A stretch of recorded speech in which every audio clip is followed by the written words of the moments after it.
Assalamualaikum warahmatullahi wabarakatuh. Pada kesempatan kali ini saya akan memaparkan atau mengulas tuntas tentang strategi dakwah Nabi Muhammad SAW ketika beliau di Mekah.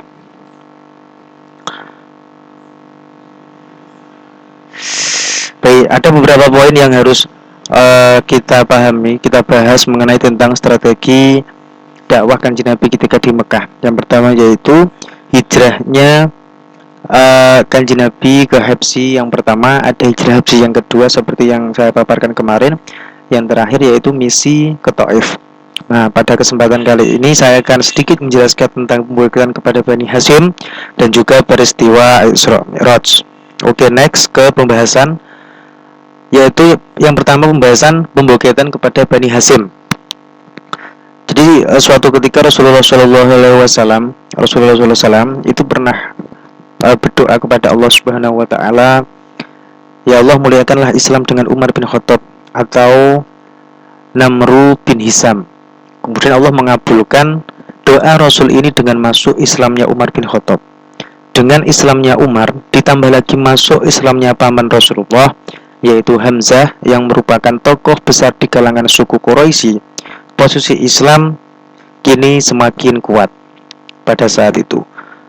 Para Quraisy menempuh cara baru dalam melumpuhkan kekuatan Nabi Muhammad yang bersandar pada perlindungan Bani Hashim.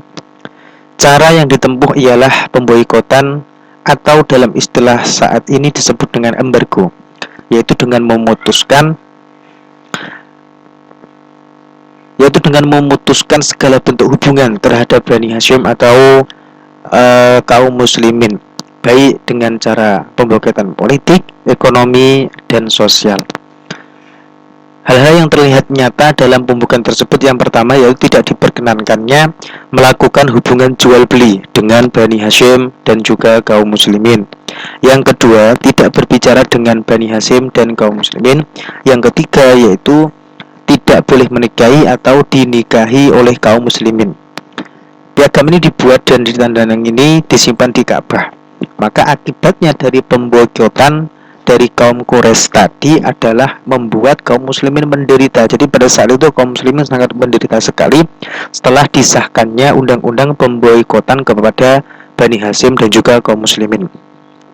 Pemboikotan ini kemudian dimulai pada tahun ke-7 kenabian dan berakhir sekitar tahun 10 kenabian.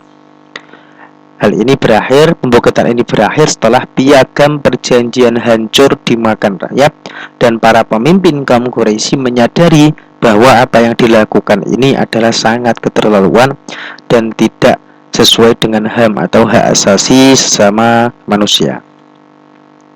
Itu adalah sedikit pembahasan tentang pemboikotan. Kemudian lanjut peristiwa selanjutnya yang terjadi pada perjuangan Kanjeng Nabi ketika dakwah di Mekah, yaitu peristiwa Isra Mi'raj. Tahun ke-10 adalah tahun yang sangat berat bagi Rasulullah dan dalam perjalanan dakwahnya. Rasulullah SAW menerima berbagai cobaan, baru saja bisa bernafas lega karena lepas dari pemboikotan kaum Quraisy.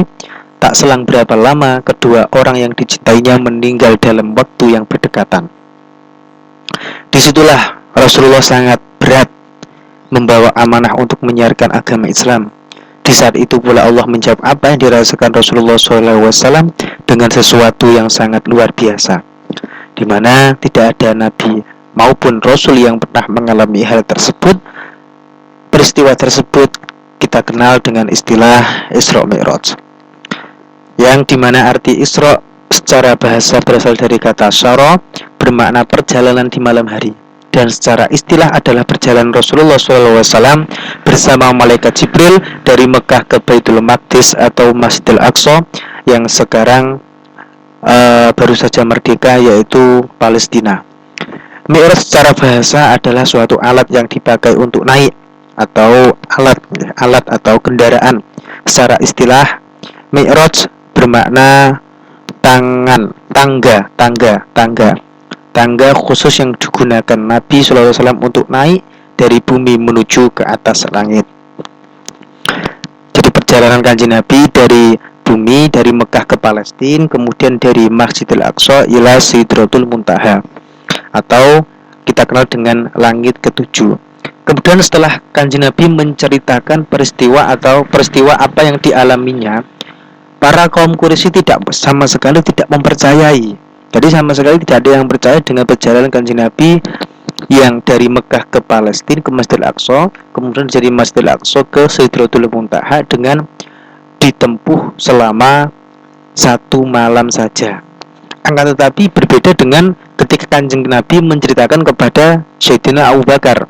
Nah, ketika Abu Bakar mendengar peristiwa itu, maka Abu Bakar responnya yaitu langsung mengiyakan atau langsung mempercayai bahwasanya Kanjeng Nabi telah melaksanakan perjalanan pada malam itu atau mengalami atau baru saja melaksanakan Isra Mi'raj. Nah, disinilah Umar Abu Bakar As-Siddiq itu diberi gelar As-Siddiq, yaitu orang yang percaya kepada Rasulullah Shallallahu Alaihi Wasallam. Mungkin sekian yang dapat saya sampaikan mengenai tentang materi pemboikotan dan juga peristiwa Isra Mi'raj. Wassalamualaikum warahmatullahi wabarakatuh.